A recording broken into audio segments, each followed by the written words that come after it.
नमस्कार, मैं महेंद्र सिंह मीणा, सहायक आचार्य हिंदी, राजकीय स्नातकोत्तर महाविद्यालय करौली। आप सभी स्नातक प्रथम वर्ष के विद्यार्थियों का आज की इस ऑनलाइन कक्षा में हार्दिक स्वागत करता हूं। आज हम हिंदी साहित्य के इतिहास के काल विभाजन और उस आदिकाल के नामकरण की चर्चा करेंगे। हिंदी साहित्य के जो इतिहास है वो लगभग 1000 सालों का इतिहास है और इस लंबे दौर को अलग अलग विद्वानों ने अलग अलग आधार पर अनेक कालखंडों में विभाजित करके देखा है। इन कालखंडों के विभाजन के पीछे उनके अलग अलग मत हैं।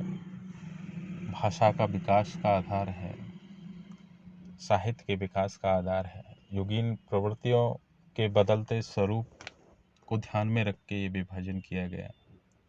जैसा कि आचार्य रामचंद्र शुक्ल ने अपने ग्रंथ हिंदी साहित्य के इतिहास में लिखा है कि प्रत्येक देश का साहित्य वहाँ की जनता की चित्रवृत्तियों का संचित प्रतिबिंब होता है।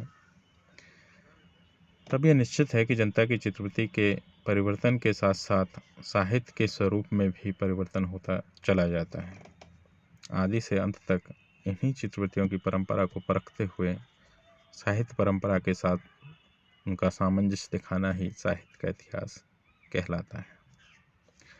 तो इस जो ये परिभाषा है साहित्य के इतिहास की, उसमें जो चीज़ें शामिल है वो ये है कि साहित्य एक तरह से समाज का दर्पण होता है और समाज में जो परिवर्तन होता है वो साहित्य में रेखांकित होते हैं। ये एक तरह से साहित्य को समाज के साथ जोड़ने का नज़रिया है। ये साहित्य का कलावादी रूप से एक हट करके साहित्य की जन उपयोगिता को सिद्ध करता है।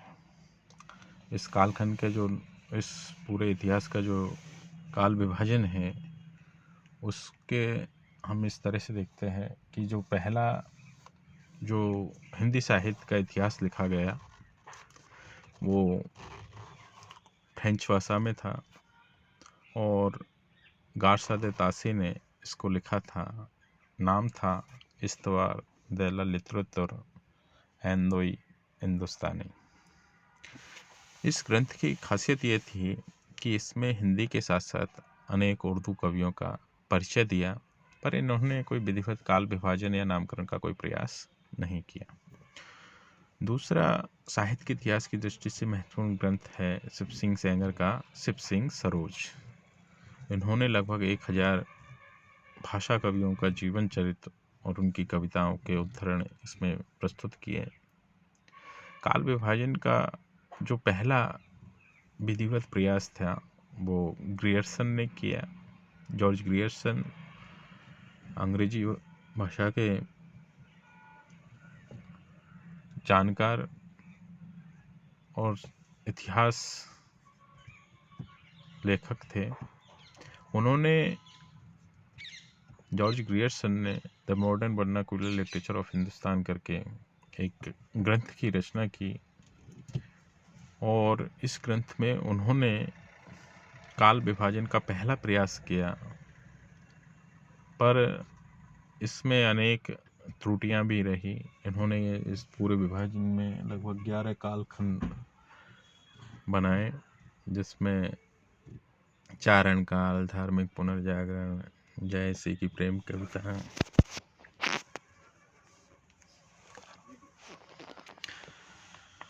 मुगल दरबार, तुलसीदास के बाद के कवि, 18वीं सदी, कंपनी शासन, इस तरह से उन्होंने जो काल विभाजन किया उसमें अनेक असंगतियाँ थी, त्रुटियाँ थी, लेकिन फिर भी इसका एक अपना महत्व है। आगे चल के मिस्र बंधु विनोद करके साहित्य का इतिहास लिखा और उसमें इस पूरे कालखंड को 5 भागों में आरंभिक काल, माध्यमिक काल, अलंकृत काल, परिवर्तित काल और वर्तमान काल के आधार पर इसको विभाजित किया। मिस्र बंधुओं के बाद जो हिंदी साहित्य का इतिहास आचार्य रामचंद्र शुक्ल ने लिखा और उसमें एक उनका एक पैमाना था जिसको उन्होंने जनता की चित्रवृत्तियों से जोड़ करके देखा, साहित्य की बदलती प्रवृत्तियों और क्योंकि इन परिस्थितियों के आधार पर सामंजस्य बिठाकर उन्होंने अपने हिंदी साहित्य के इतिहास का काल विभाजन किया। इसमें उन्होंने इसे 4 भागों में विभाजित किया: आदिकाल, पूर्व मध्यकाल, उत्तर मध्यकाल और आधुनिक काल। आदिकाल को उन्होंने वीरगाथा काल भी कहा, पूर्व मध्यकाल को भक्ति काल, उत्तर मध्यकाल को रीतिकाल और आधुनिक काल को गद्य काल का नाम दिया। इन्होंने जो काल विभाजन किया, उस काल विभाजन का जो दौर था, उस दौर को भी इन्होंने रेखांकित किया कि 1050 से लेकर 1375 विक्रम संवत के जो दौर था वो आदिकाल का था। 1375 से 1700 तक भक्ति काल, 1700 से 1900 तक रीतिकाल, 1900 से अब तक का कालखंड था, उसको आधुनिक काल या गद्य काल का नाम दिया। इसके बाद डॉक्टर रामकुमार वर्मा का नाम आता है, जिन्होंने 5 भागों में इसको विभाजित किया: संधि काल, चारण काल, भक्ति काल, रीतिकाल और आधुनिक काल।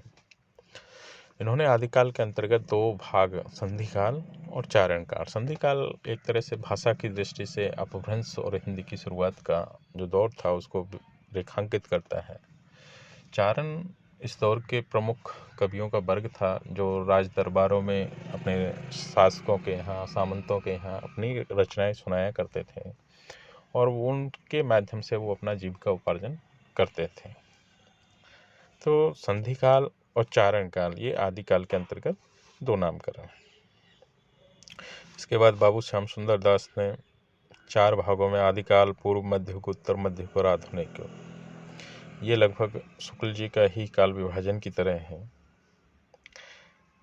डॉक्टर गणपत चंद्र गुप्त ने भी हिंदी साहित्य का वैज्ञानिक इतिहास लिखा, उसमें भी इसी तरह का काल विभाजन है, लेकिन उस काल विभाजन की जो सीमा रेखा है उसमें थोड़ा थोड़ा सा सभी विद्वानों के यहाँ अंतर है और ये अंतर कोई मायने भी नहीं रखता, क्योंकि जिस तरह से इतिहास में जो विभाजन होता है वो किसी राजा के जन्म से या मृत्यु से या राज सिंहासन के बदलते शासक से होता है प्राचीन इतिहास में। आधुनिक इतिहास में हम देखते हैं कि अलग अलग तरह का अलग अलग मूवमेंटों के आधार पर भी काल विभाजन होता है, जैसे 1857 की क्रांति है या भारत को स्वतंत्रता मिलने का जो दिवस है उसके आधार पर काल विभाजित किया जाता है। तो ये अलग अलग विभाजन के आधार है, लेकिन साहित्य एक ऐसी चीज़ है जो उसका स्पष्ट किसी डेट से विभाजित नहीं हो सकता।